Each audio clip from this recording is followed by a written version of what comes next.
आपने कभी सोचा है कि लोग सिर्फ घर या प्लॉट ही क्यों खरीदते हैं? रियल एस्टेट का असली पैसा तो कमर्शियल प्रॉपर्टीज में छुपा हुआ है। बहुत से लोग कंफ्यूजन में रहते हैं कि कमर्शियल इन्वेस्टमेंट करना है तो क्या खरीदे, एक दुकान, एक ऑफिस या वेयरहाउस। आज के वीडियो में मैं आपको अपने एक्सपीरियंस के साथ इंडियन रियल एस्टेट के 8 major commercial type simple language में समझाऊंगा। अगर आप बिगिनर हैं तो ये वीडियो आपके लिए गेम चेंजर हो सकता है। कमर्शियल प्रॉपर्टीज का मतलब सिर्फ दुकान नहीं होता है। चलिए देखते हैं मेन कैटेगरीज क्या है कमर्शियल के। पहली है ऑफिस स्पेस। ये सबसे कॉमन है।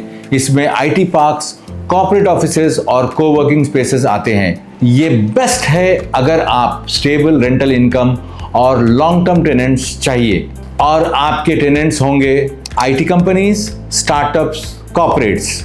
दूसरे टाइप की कैटेगरी आती है रिटेल प्रॉपर्टीज, जहां गुड्स या सर्विसेज बिकते हैं, जैसे कि शॉप, शोरूम, मॉल और हाई स्ट्रीट रिटेल। इनका रिटर्न बहुत हाई हो सकता है, बट ये सब कुछ लोकेशन पे डिपेंड करता है। जब भी आप रिटेल प्रॉपर्टी में इन्वेस्ट करना चाहते हो तो हाई फुटफॉल एरिया को चेक करिए। तीसरे टाइप की प्रॉपर्टी कमर्शियल में आती है इंडस्ट्रियल प्रॉपर्टीज, प्रोडक्शन और स्टोरेज के लिए। इसमें फैक्ट्रीज, वेयरहाउस और लॉजिस्टिक्स पार्क्स आते हैं। ई कॉमर्स के बूम की वजह से वेयरहाउस आजकल बहुत डिमांड में है। हॉस्पिटैलिटी में होटल्स और रिसोर्ट्स के साथ साथ आजकल सर्विस अपार्टमेंट्स का भी काफी ट्रेंड है।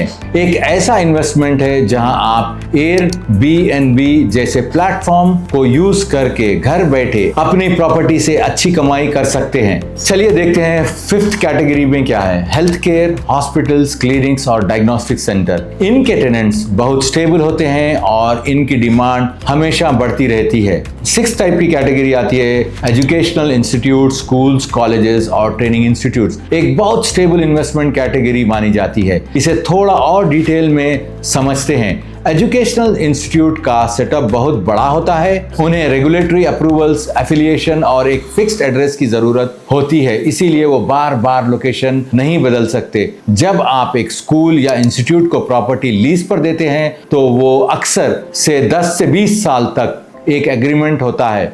ये आपके लिए पीस ऑफ माइंड वाली रेंटल इनकम इंश्योर करती है। Low maintenance. इंस्टीट्यूट्स अपने प्रीमाइसेस का ध्यान खुद रखते हैं क्योंकि उन्हें अपने स्टूडेंट्स और फैकल्टी के लिए स्टैंडर्ड मेंटेन करना पड़ता है। चलिए एडवांस एसेट्स की तरफ देखते हैं। इनके अलावा कुछ स्पेशल कैटेगरीज भी हैं, जैसे कि मिक्स्ड यूज, जैसे एक ही बिल्डिंग में मॉल, ऑफिस और रेसिडेंशियल सब कुछ होता है। ये बड़े मेट्रो सिटीज में बहुत पॉपुलर है। स्पेशल और नीश एसेट्स जैसे data centre, storage units, multiplex और पेट्रोल पंप्स, ये उनके लिए है जो कुछ नया और स्पेशलाइज ट्राई करना चाहते हैं। लेट्स सी आप फिट कहां होते हैं। अगर आप बिगिनर है तो रिटेल शॉप या स्मॉल ऑफिस से शुरू कर सकते हैं। अगर आप सेफ इन्वेस्टर हैं तो वेयरहाउस या हेल्थ केयर प्रॉपर्टी देख सकते हैं। अगर आप हाई रिटर्न ढूंढ रहे हैं तो हाई स्ट्रीट रिटेल या हॉस्पिटैलिटी में फोकस कर सकते हैं। और अगर आप एक नीश एसेट्स